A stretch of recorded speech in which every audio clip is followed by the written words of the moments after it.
घनश्याम मौर्य, उत्तर प्रदेश, आजमगढ़।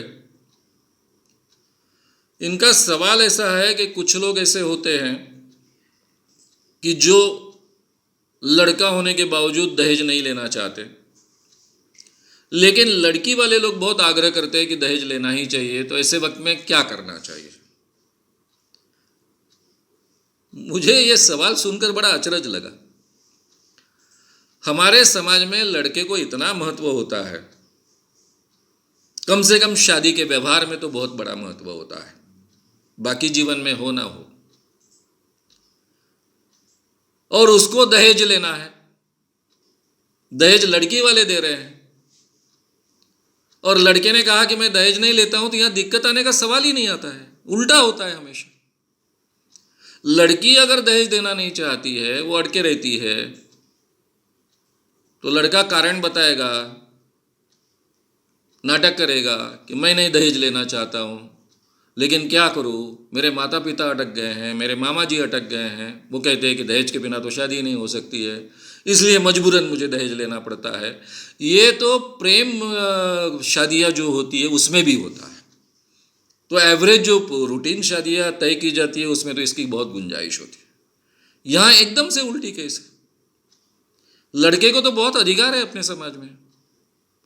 हाँ, ये हो सकता है कि लड़का नहीं लेना चाहिए, लेकिन उसके माता पिता चुपके से आग्रह कर रहे हैं, ये संभव है। लेकिन लड़का अगर ठीक से अपनी बात को लोगों के सामने रखे, अपने बात पर अड़िग रहे कि मैं तो किसी भी हालत में दहेज नहीं लेने वाला हूं, तो उसको कोई मजबूर नहीं कर सकता अपने समाज में कि दहेज आपको लेना ही पड़ेगा। इतनी स्वतंत्रता तो लड़कों को अपने हमारे समाज में है ही। अब रहा सवाल कि आपको अलग अलग ढंग से लोग कन्विंस करते हैं, इमोशनली ब्लैकमेल करते हैं। सबसे पहले अपने ही घर के लोग अपने को ब्लैकमेल करेंगे, तू ऐसा दहेज नहीं लेगा तो कैसा होगा, फिर छोटे भाई को कौन दहेज देगा, लोगों को लगेगा कि तेरे को दहेज नहीं दिया तो फिर छोटे भाई को कौन देने वाला है, इसलिए तेरे को दहेज लेना पड़ेगा।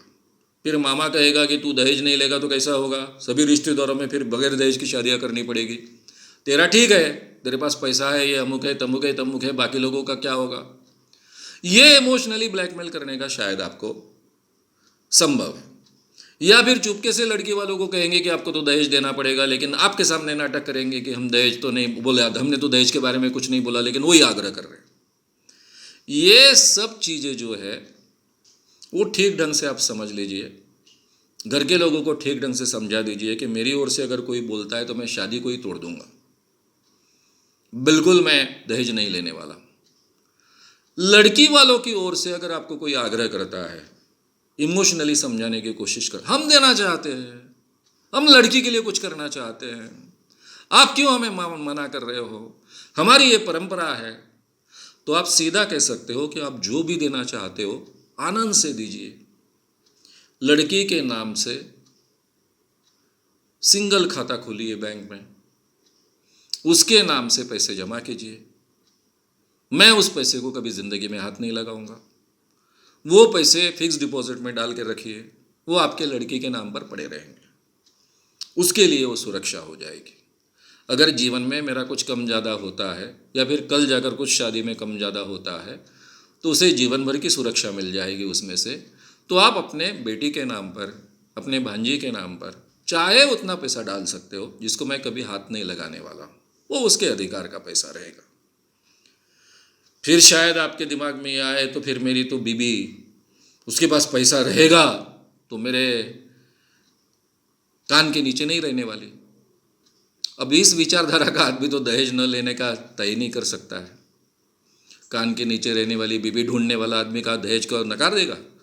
जो इक्वेलिटी मानता है वही व्यक्ति दहेज को नकारने वाला है। उसके सामने तो ये सवाल नहीं आएगा कि मेरी बीबी मेरे कान के ऊपर चढ़ जाएगी तो कैसा होगा, उसके पास पैसा रहेगा, वो मेरे पर डिपेंड नहीं रहेगी, तो शायद वो अलग ढंग से बर्ताव करेगी। ये डर तो उस व्यक्ति के मन में नहीं होगा। इसलिए अगर आप ठान लेते हो और आपकी बात सही है, इस पर आपका पूरा विश्वास है, और दहेज न लेना तो बहुत अच्छी बात है, अच्छी बात है, ऐसा शब्द भी मैं निकालना नहीं चाहता हूँ। मैं तो कहता हूं कि जो व्यक्ति दहेज लेता है वो अपने आप को, वो इंसान न होकर बैल है ये सिद्ध करता है। मार्केट में बैल बेचे जाते हैं, इंसान नहीं बेचे जाते। पहले गुलामी प्रथा थी, तब की बात अलग थी, अब तो गुलामी प्रथा रही नहीं है। तो जो व्यक्ति अपने आप को बैल नहीं समझता है, अपने आप को इंसान समझता है, उसने जिंदगी में कभी भी दहेज नहीं लेने चाहिए। हाँ, आपको ज़रूरत पड़ी तो आप जैसे मित्रों से पैसे उधार लेते हो, अपने माँ बाप से पैसे उधार लेते हो, उस ढंग से आप लड़की के माता पिता से कुछ पैसे उधार लो और उनको वापस करते हो, तो यहाँ तक बात ठीक है कि रिश्ते में इतना चल सकता है। लेकिन पैसे लाओ वाली बात उसमें नहीं होनी चाहिए। उनको संभव है, उनके पास है, उनको आप कन्विंस करते हो, वो तैयार होते हैं आपको मदद करने के लिए, और बाद में आप उनको वापस दे रहे हो, यहाँ तक ठीक है। लेकिन अगर आप दहेज मांगते हो या फिर दहेज लेते हो, तो फिर तो आप अपने आप को इंसान कहने लायक ही नहीं। तो इसलिए एक बार अगर आप तय करो कि आपको दहेज नहीं लेना है, तो दुनिया में आपको कोई भी दहेज के लिए मजबूर नहीं कर सकता है। लड़के के लिए तो ये संभव है। लड़की के बारे में मैं हमेशा छूट देना चाहता हूँ,